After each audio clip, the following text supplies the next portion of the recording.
तो चलिए, जैसे कि परियोजना के टॉपिक में हम लोग पढ़ते हुए आ रहे थे और हम लोग इसी टॉपिक में अभी इसके पहले वाली वीडियो में हम लोग देखे थे प्रोजेक्ट लाल पांडा। प्रोजेक्ट लाल पांडा में ही चाहते अगर हम लोग तो इस टॉपिक को कंप्लीट करा सकते थे, लेकिन चूंकि प्रोजेक्ट लाल पांडा अपने आप में बेहद इंपॉर्टेंट टॉपिक था तो उसमें बस 7 मिनट के वीडियो ही हम लोग बना के छोड़ दिए थे। इस वाले प्रोजेक्ट में हम लोग देखेंगे तो प्रोजेक्ट गोदावड़ और एक दो टॉपिक और भी है, जैसे मणिपुर थामिन ब्रिंग परियोजना। ये 2-3 टॉपिक को कवर करके और इस वीडियो को हम लोग यही समाप्त करते हुए और इस चैप्टर को यहीं पर ख़त्म करेंगे। तो चलिए, हम लोग अगर ध्यान से देखें तो आज का जो हम लोग का टॉपिक रहेगा वो प्रोजेक्ट गोदावड़ रहेगा। टॉपिक का नाम प्रोजेक्ट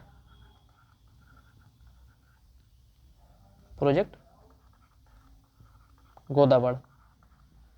याद रखिए, project गोदावड़।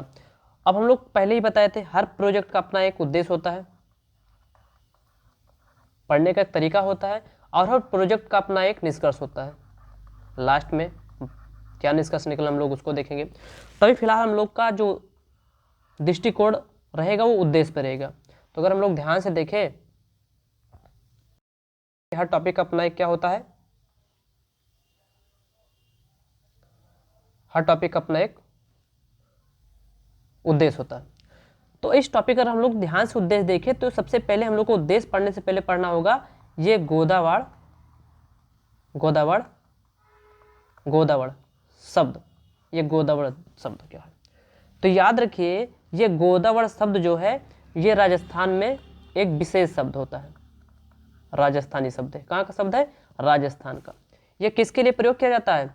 The great Indian bustard चिड़िया के लिए। किसके? The great Indian bustard, the great Indian bustard, जो एक विशेष प्रकार की क्या होती है? चिड़िया, जिसकी संख्या में लगातार कमी आ रही है।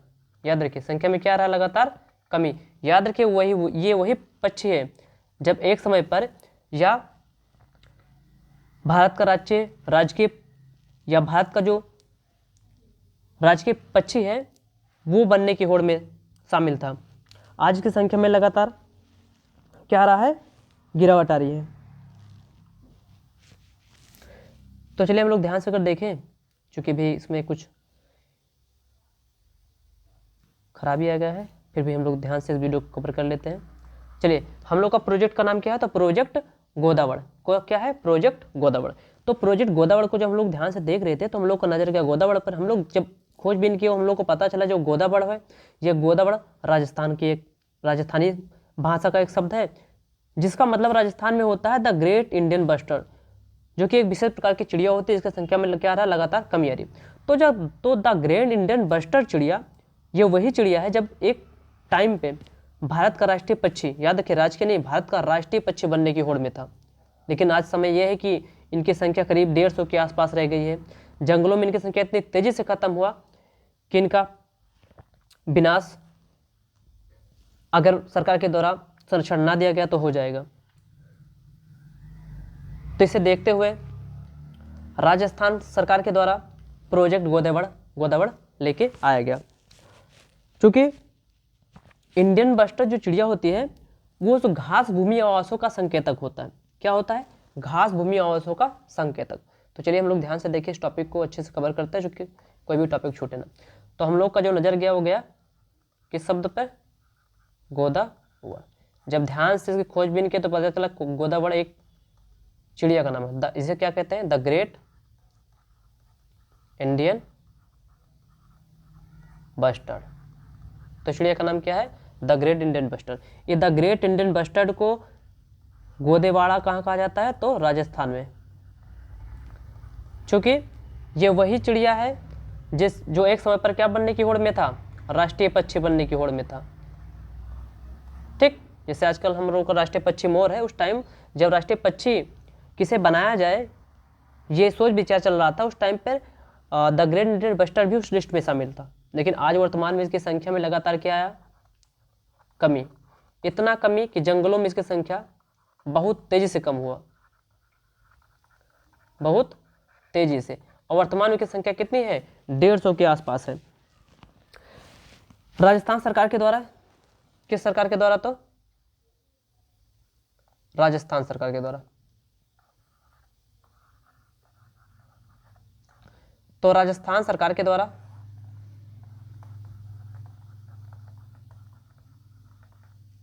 राजस्थान सरकार के द्वारा इसे क्या प्रदान किया गया? संरक्षण प्रदान किया गया।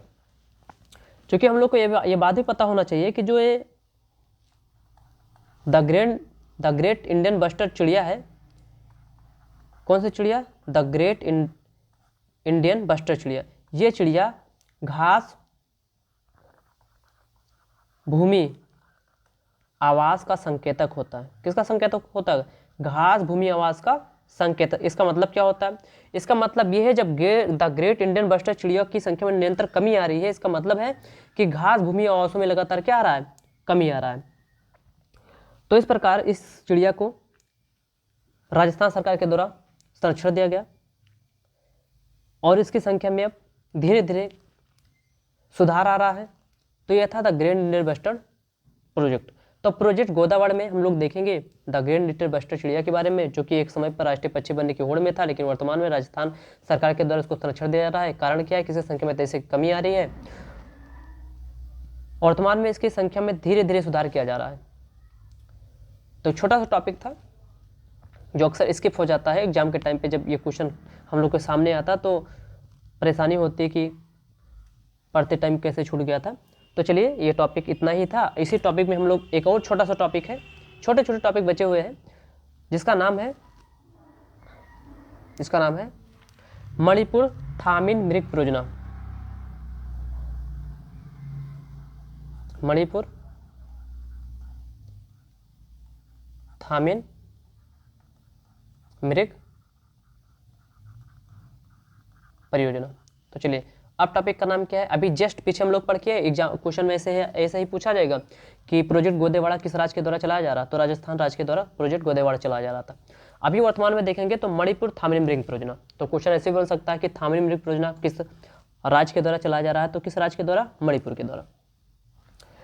तो मणिपुर सरकार के द्वारा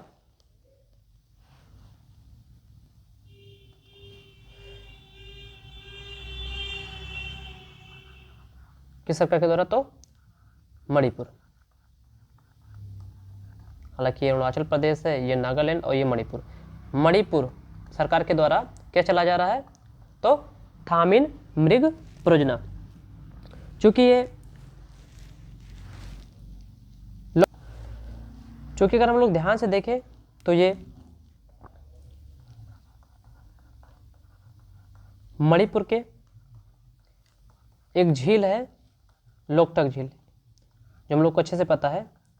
इस लोकटक झील के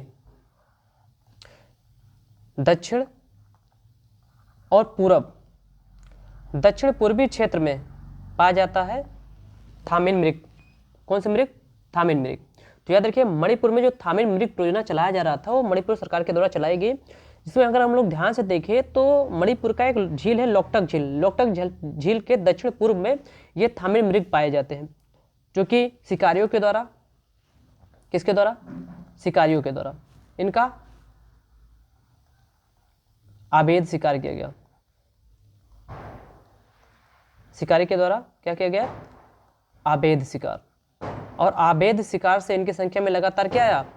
गिरावट आई, जिसको देखते हुए मणिपुर सरकार के द्वारा 1977 में, कब?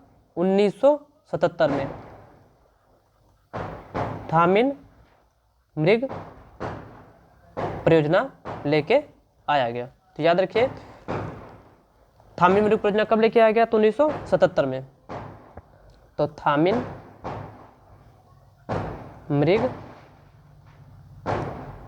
परियोजना, थामिन मृग परियोजना जो लेके आया गया, कब लेके आया गया? 1977 में। क्यों? क्योंकि इसका क्या हो रहा था? अवैध शिकार। और अवैध शिकार से इसकी संख्या में क्या आ रहा था? तो लगातार कमी आ रही थी, जिसको देखते हुए थामिन मृग परियोजना मणिपुर सरकार के द्वारा चलाया गया। इससे क्या हुआ कि जो 1977 में इनकी संख्या मात्र 18 थी, घट कर कितने रह गई थी? 18। वर्तमान 2023 में इनकी संख्या कितनी है? 200 के आसपास। तो याद रखिए अच्छा खासा वृद्धि हुआ इस परियोजना के द्वारा जो 1977 में मणिपुर सरकार के द्वारा चलाया गया।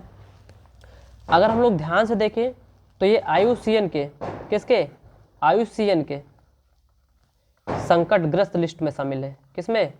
संकटग्रस्त लिस्ट में। अगर इनको समय पर संरक्षण नहीं दिया गया होता तो इनकी संख्या में लगातार कमी आती है, जिससे ये क्या हो जाते हैं? विलुप्त हो जाते हैं। तो यह था थामिन मृग परियोजना जो कि मणिपुर सरकार के द्वारा चलाया गया। लोकटक झील के दक्षिण पूर्व साइड में पाए जाते हैं। इनका अवैध शिकार किया गया जिनकी संख्या में लगातार कमी आई। 1977 में परियोजना को चलाकर चूँकि उनकी संख्या 18 ही रह गई थी और आज वर्तमान 2023 में इनकी संख्या 200 के आसपास है। तो एक सफल परियोजना थी भारत सरकार के द्वारा चलाई गई। तो इस टॉपिक में बस इतना ही रहने देते हैं। बाकी अब एक नया चैप्टर शुरू करेंगे हम लोग, उसमें देखेंगे आगे की परियोजना के बारे में। बस आज के लिए बस इतना ही।